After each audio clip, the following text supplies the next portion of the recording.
Welcome to Bald Guy DIY. In this video, I'm finally going to tackle that most impactful project, working on myself.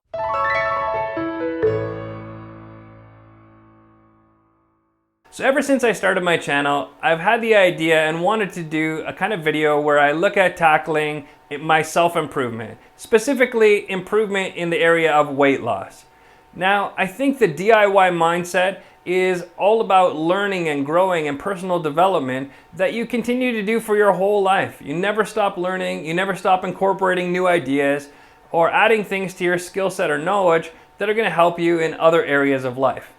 Now, for me personally, I've learned a lot of things over the years in many different topics and areas of study, but I really have had a really up and down relationship when it comes to my weight.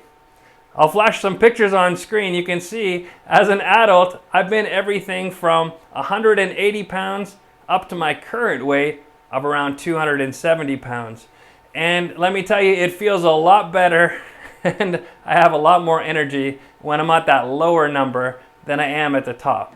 So for 2020, it's a goal of mine to shed a lot of this extra weight and to get back to a level that is comfortable for me, where I have the energy and the enthusiasm to tackle all of the things that are still on my to-do list. Like most people, I already know the kind of contributing factors I have into why my weight keeps going up, and it's simply a matter of attention to detail, focus, and discipline in order to get the results that I need.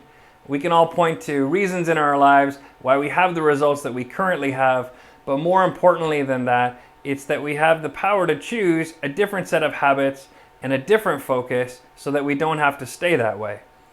Now, for me, I'd like to lose about 70 pounds, get back down to around 200, and be a lot more comfortable, both in how I feel, how I look, and the energy that I have. Now, at our current weight, we've probably all got used to how we feel and the energy that it takes to get through our day.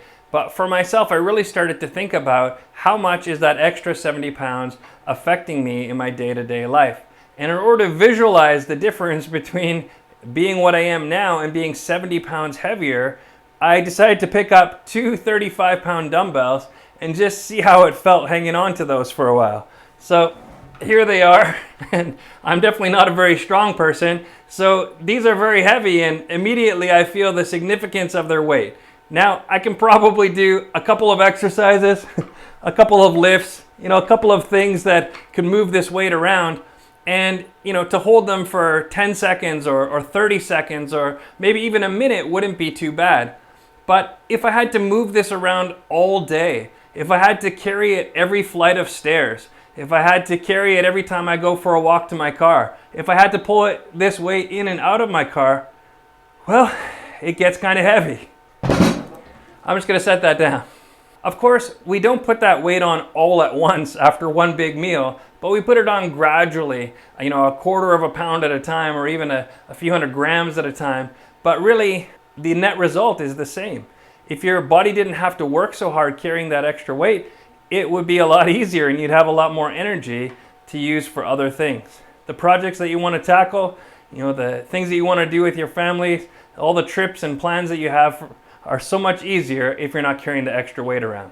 So for me in 2020, my goal is get rid of that extra weight, quit packing it around, and free myself up to tackle all of the things that I want to do. Now, as most people have, I've tried a lot of different things over the years, and I've had success with different programs to try to lose weight quickly. It might seem more impactful or better to have those quick results, but what I found is the more extreme the exercise and diet regimen it takes to lose weight quickly, the harder it is to maintain and the easier it is to fall off the wagon at the end of the program. So this time I'm going to take a different approach. I'm simply going to look at my current level of weight and the calories that it takes to support that weight. I'm going to look at what it would take to reduce that amount of calories and to lower my daily consumption, which will cause me to lose weight over time. And secondly, I'm going to look at raising the amount of calories that my body can burn in a day simply by adding in exercise in increasing levels of intensity. I'm going to start slow because I'm a little out of shape and I don't want to hurt anything, but gradually ramp it up to the place where I'm more and more fit. That combination of increased fitness and activity and decreased calories is going to produce results that simply work because the math works. For example, if you want to know how many calories it takes to maintain your current weight, you can simply Google daily calorie calculator and you'll get a calculator. My first result anyway was for calculator.net and their calorie calculator. Now if I punch in all of my personal details, I'm just a hair under 6 feet tall, 270 pounds, 40 years old, and look at how many calories I can burn with little to no exercise, you can see here it's around 2,600 calories a day. So for example, if I eat 2,600 calories a day, each and every day at my current level of activity and my age and all of those factors that go into it, I'm going to maintain the exact same weight. If I eat less calories per day, then my body's going to use my excess fat in order to burn off some of those calories that are stored up, and I'll eventually lose weight. The math that I've seen explained over and over again in these types of programs is that for every 3,000 calories worth of deficit, less than what you required for your daily needs, you're going to lose about a pound. And of course, for every 3,000 calories you eat above what you need to maintain your current weight, you're going to gain a pound. Now those might seem like big numbers, but even if we shave off 300 calories a day, then after 10 days, we'd lose a pound. If we shaved off 600 calories a day, after 10 days, we should lose 2 pounds. And that's basically how this principle and the math works out in order to know how long it's going to take to burn off all the weight that you need in order to reach your target goal. Now, one thing to keep in mind is that as your weight comes down, your body requires less calories in order to maintain the weight that you're currently at, which means that at 270 pounds, I require 2,600 calories a day to maintain that weight. But if I was to go down to 250 pounds, I'd only need 2,400. If I was to go down to 230 pounds, I might only need 2,300 or 2,200. And if I was to go down to my ideal weight of 200 pounds, I would only need about 2,000 calories a day. That's a very important thing to remember because it's really going to determine what your results are. If you think you can just eliminate one small thing and that'll carry you through all the way, it won't. You're going to plateau. As you can see from the calculator program itself, it does give you recommended calorie intakes that you should have if you want to lose a certain amount of weight per week, and that can be a great guideline. Now for me, in my particular weight loss journey, my intention is not to count every calorie that I consume, but instead eliminate a lot of the calories that I know I'm consuming in excess of what I actually require. I'm going to, prepare my basic day beforehand, planning out the meals that I'm going to have and the regular planned food that I need to have. But what I'm going to make sure not to do is to have excess snacking. By planning out the day and kind of planning what it is I'm going to eat at every time of the day, then it's going to help me stay on track and stay focused. Also, I'm going to make a hard and fast rule: no food after 7 p.m. until the next morning when I wake up and start my routine for the next day.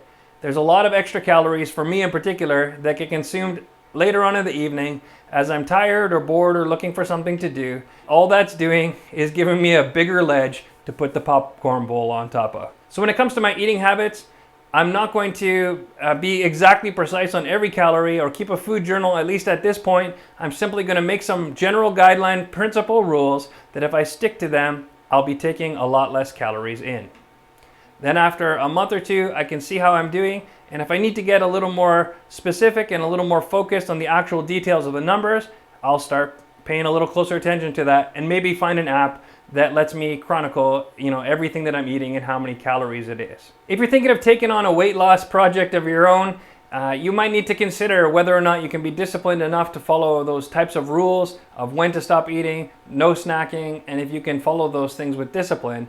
If not, I would highly recommend finding an app that lets you track your daily meals and make sure that you stay on task. When it comes to diet, one of the most important guiding principles is simply that you get enough protein in the diet in order to maintain the muscle mass that you already have and the muscle growth you're going to have through your exercise program. If you don't do that, you're going to reduce the amount of muscle mass you have, and over time that's going to reduce your ability to burn calories because it's the muscle in our bodies that burns off our calories. If we reduce the amount of capacity that we have to burn them, we're also going to make it more difficult to lose weight and also to keep that weight off if we go away from some of the principles of the diet. The second part of that calorie equation is what can I do in order to bring up that amount of calories that my body is going to burn in a day in order to make that deficit greater and make the weight loss a little more dramatic. Again, I don't want to do anything extreme. I've definitely tried out some programs, those DVD box sets in the past, things like 10-Minute Trainer or Insanity or P90X. I've had good results with those programs. I've lost weight, I've gotten fitter, but at the same time, they take quite an extreme level of commitment. And for me, getting back into shape and getting started, it's better to start small and introduce exercise a little more gradually. So what I'm going to do is go back to an app that I've used in the past called the 7-Minute Workout. And I'm going to simply follow that 7-minute workout one time per day, get through all of the exercises, and do my best to get a little bit of exercise, challenge my muscles, and burn a few extra calories. Now, the secret to any program is consistency, so I'm going to endeavor to do that program each and every day, 7 days a week, in order to get a baseline level of fitness. As my fitness grows, I'll be able to add a second cycle per day, and then maybe other forms of exercise in order to keep it interesting and also a little more sustainable. One thing that I've also experienced in the past is as you start exercising more, your body starts to crave exercise, it starts to crave activity and starts to enjoy that more. It also starts to enjoy healthier foods more because they replenish and satisfy the need that your body has to rebuild your muscles and strengthen you as you grow and develop. Now, that might seem like that's not rapid enough change. If I was to jump into another 90-day program, I might be able to lose 40 or 50 pounds over the course of the 90 days. I've certainly had success with that before. But I also don't want to regain that weight in the following 90 days. And so I want to start smaller and just build to more and more progress over time. I have 70 pounds to lose. If I was to stretch that over a year, that's really only just less than 6 pounds per month, which should be fairly doable if I continue to ramp up the exercise level and as well as keep adjusting the calorie level as my pounds start to drop off. When it comes to the workout, the most important thing is not to overdo it, not to risk injury, not to strain yourself in a way that's going to cause you to have to abandon it because it's not physically sustainable. It feels great to push ourselves to our limits, but if we go beyond the limits, all we're going to do is increase the chance of setback. So of course you might say, that's not the best way to lose weight. The best way to lose weight is this particular type of diet, or the best way to lose weight is this particular exercise program. And I'm certainly not going to say that my approach is the best or the most effective or the strongest program out there. I'm simply saying that doing something is better than doing nothing. Most of the failing of any program doesn't have to do with how good the principles of the program were. It mostly has to do with how committed we are to the exercises and to the diet and to the principles that make it work. Just about any diet that works on the principle of taking in less calories is going to produce a better result. Just about any exercise program that raises your level of activity from what it is currently now is probably going to produce a result. But we have to be consistent. I certainly have to be consistent in doing it every day and not making excuses of why I can cheat today or I can try something different or get back on track next week, but staying with it day after day after day, and that'll produce the long-term results. So whatever program you're following, more power to you, and I hope you find great success with it. My most important encouragement to you is stick with it each and every day, and the results will come. One reason I decided to make a video about it instead of just get after it is that I wanted to include all of you, my subscribers and viewers, as my accountability partners to keep me on task and give me encouragement and let me know how I'm doing. If you see in subsequent videos I'm looking a little bit lighter and you can tell it's not camera tricks, then give me a like, give me a comment that tells me way to go, and it'll just be that little extra bit of encouragement to help me continue on the weight loss journey and making this personal project a little fitter and a little more successful. Whew, I'm so tired already from all this talking.